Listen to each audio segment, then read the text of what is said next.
All right, welcome to Real Estate vs. Technology. I'm your host, Norman Kinsey. We have Mr. Dan Gandy as our co-host. Welcome, Dan. Thanks for having me on. Of course.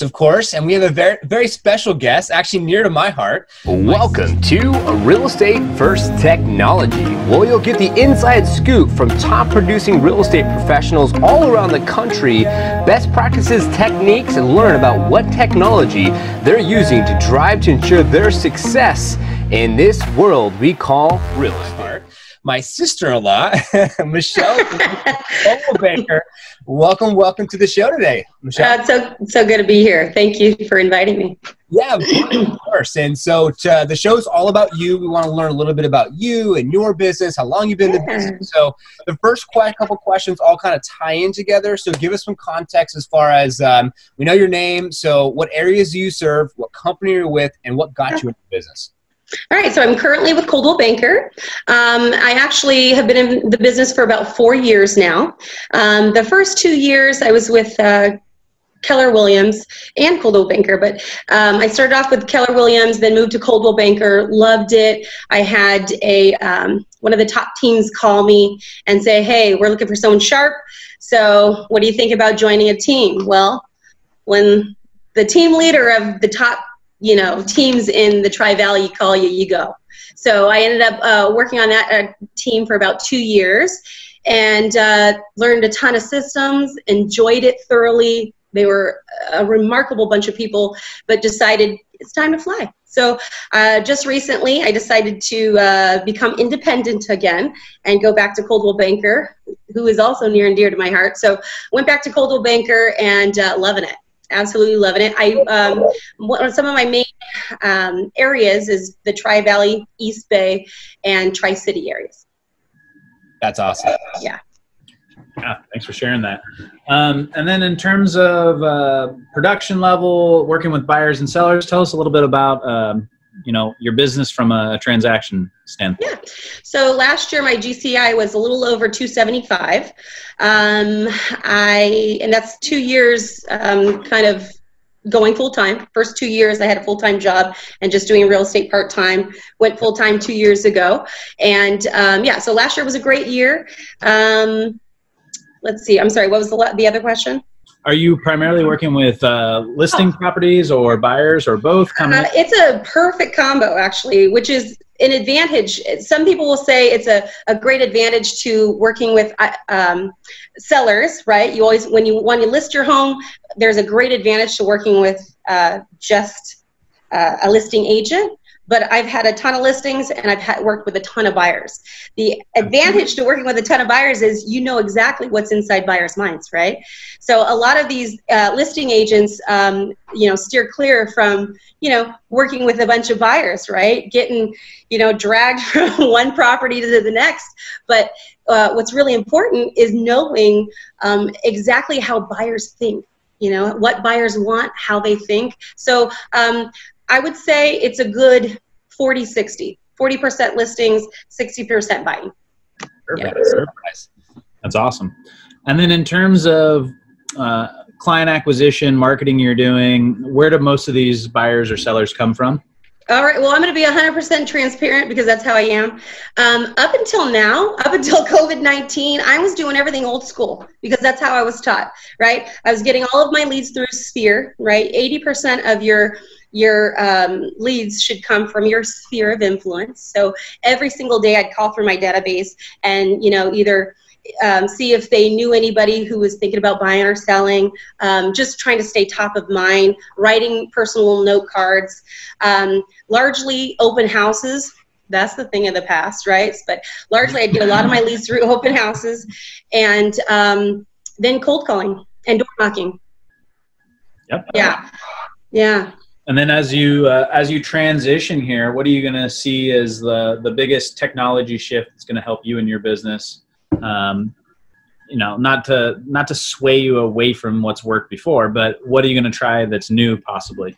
Well, I can tell you right now, this whole COVID-19 pandemic has completely changed the trajectory of my business and everybody else's business. I mean, hands down, face-to-face contact is the thing of the past. And to be 100% honest, which is what I've learned because I've had, you know, a little bit more time now. And of course, you know who my brother-in-law is, right? Mr. Technology. I have learned that you can be so much more, tongue-tied here, efficient by, you know, being able to, there's a larger platform of people that I can be reaching by using social media, right? And so, I mean, I can maybe door knock 500 homes in about a month, but I can reach 5,000 people in one post, right? So it has changed the way I'm going to be conducting business from here on out, and solely through social media, lead generating through a bunch of those, you know, Instagram, Facebook, Instant Messenger, Facebook Messenger, things like that. Yeah, that's awesome. That's great. No, I love that. I love that, you know, and it is what it is, right? Everyone's on their own trajectory as far as in their business. And I think that COVID-19 has really showed the real estate professionals, hey, you either should get off the pot, right? Yep. Are you moving forward, or are you going to be like, oh, I'm done, I'm quitting, I'm out, and not, you know, adapt. So good for you for adapting and moving forward, getting on those platforms. And you're not first or last, right? That's totally cool. Exactly. Awesome. So I have some questions, Dan, a couple more, and then we'll be finishing up the show here. So question for the 5-year, what's your 5-year projection? Where do you see yourself? Do you want to build a team? And how does technology tie into this? Well, technology will allow me to move a lot quicker than I would to the top. So 5 years from now, I'll have my broker's license, I'll have a team, and I'll be the top team in Tri-Valley. Hands down. Wow. I'm convinced I will be the top team in the Tri-Valley, and that will be almost solely through social media. That is my goal. Wow. Yeah. That's awesome. That's good for you. So I know Dan has one more for you, and it's one of his favorites. Yeah. So in terms of agents that are just kidding. Sorry, I've been in demo mode for the last couple of weeks. Where do you see the biggest and best tip you can give to a licensed agent who is just stepping into this industry? Okay. Don't do it. No. That's what the last person said. No. To be 100% honest, the very first most important thing to do is to get your systems in order. Without systems, you will be just flailing kind of like a fart in the wind. It's tough. So I have systems in order. When you are in a transaction and you start getting a lot of business and you get busy, this is a job it's 4-person job, right? I mean, you're constantly marketing yourself. When you're in a transaction, you're working as the realtor, you're working as the business owner, entrepreneur. It's endless. So when you're just starting off, get all your systems in order. 1. 2, create good habits and be consistent, right? So if that is waking up early, saying your affirmations, planning out your day, okay, I'm going to be spending, 15, 20 minutes on social media today. That's it. I'm going to dedicate, 2 hours a day lead generating, whatever that may be. Make sure that you are consistent every single day, because you don't always see you don't see change if you see it little by little, but if you maintain consistency, you'll see it throughout the end result will be big. The compound. Right. So 3, always keep learning. This is a business where you cannot stay stagnant. You have got to continue to learn. You never know it all. And I got to tell you, I'm a person that loves to be fed with knowledge, right? Because knowledge is power. Yep. Right. So constantly take classes. I mean, I'm a technological dinosaur, but I am learning. I am learning how to do all kinds of stuff that I'm not comfortable with. I'm learning how to, if you think you know contracts, take more contract classes. If you think you're one heck of a negotiator, go to a class where you earn a designation for an expert, negotiating skills, things like that. Mm-hmm. And then scripts are your tools. Always practice scripts, because that will be your arsenal for any situation. I do scripts about 4 times a week. And then lastly, use every free resource of marketing possible, because this is a very expensive business. It is. And no matter how successful you are, you can run yourself out of business if you spend a ton of money on marketing. So you just use every free resource possible, which means you're going to have to put in some hard work, right? You can't hide behind your computer screen all the time. You can't hide behind, someone else doing something for you. You got to like pound the pavement and do the hard work. You need grit. So use the free resources, pound the pavement. Wow. Love it. So resources, like any good books, podcasts, what would you recommend for an agent to maybe look into or read or check out? Well, I'm going to be honest, I'm a little bit of a stalker. So if there's an agent or a team that's the top team, I want to learn from the top, right? Okay. So I will literally stalk that person's Instagram. I'll stalk that person's podcast or whatever and watch that. But some books that I've got The Millionaire Real Estate Agent from Gary Keller. Also, The One Thing. Have you guys ever read The One Thing? Yep. It talks about prioritizing what's important and, time blocking, things like that. When I say that one of the very most important things is getting your systems in order, that will help you get all your systems in order. So The One Thing, Millionaire Real Estate Agent, and of course there's tons others. Wow. But, yeah. I like that. I like how you give very factual, straight to the point information that people could take, listeners and viewers of this episode, to really apply to their businesses. So that's really, really cool. And so now the floor's open. Now we're getting close to the end of the show here now. So is there anything that you would want to leave for the listeners, you want to share, you want to put out there? Yeah. So, usually I'd take this time to plug one of my listings, but to be honest, I just want to say, if you're a seller or a buyer or you're an agent, caring about your clients is really important.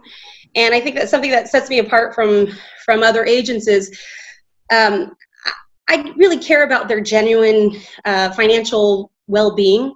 So anytime I have a client and I'm listing their home and they're moving on to a bigger house, I always give them a complimentary consultation with a financial advisor, and they conduct a financial needs analysis. They will say, okay, hey, you're gonna, let's give you a scenario where you're gonna net maybe an extra $20,000 that you didn't expect on the sale of your home. Why don't we, instead of, you putting that into carpet and baseboards and all that, why don't we put $10,000 and invest that money, right? Because then that gets into so the investment side is very important to me. I believe, I love selling people homes because it's not just selling them a home, it's about, selling them the platform or the stage for where their life plays out. That's really special to me. But also it's because I'm very big on investing. And I believe that real estate is one of the number one, the best financial investments you can make. And so one of my taglines is, helping people build wealth one home at a time. Because, you purchase real estate here in California or anywhere, you're set. You're set in life. I really care about, helping people pay off their home quicker, being financially free, helping them kind of think of ways to invest more money so they can plan for retirement and have kind of a more stable, build stable communities. So I'm really big on that. That's awesome. Well, we really appreciate you being on the show. And I just have to say, testimonial from my side. I remember when I first met you and didn't know who you were. You were at Coldwell Banker and you were part-time and you're serving and working, and then you went full-time and you took that leap and you had success and went on a team, and now you're on your own. So definitely for the listeners and viewers, check out Michelle Lewis. She's definitely doing some amazing things, and I've seen her from ground zero all the way where she's at now, and she actually just sold our home personally. So thank you so much for that as well. Thank you for being on the show today. We really appreciate it. Also, Dan, thank you so much for also being our co-host today. And hopefully what our listeners and viewers took something that they could take from today's episode and apply it to their own business so they can have more massive success, as that's the point with these shows. So thank you so much for everyone tuning in, and we'll see you on the next one. Thank you for tuning in to today's episode. We hope you found value and took something you can apply to your business today. Be sure to join our community on Facebook, Real Estate vs. Technology, all spelled out. Also, subscribe to our YouTube channel. We would appreciate it. It's Real Estate Tech. And of course, if you or someone else you know would like to be a part of our show, just go ahead and send us an email. It's reversetechtalk@gmail.com, and we'll see you next week.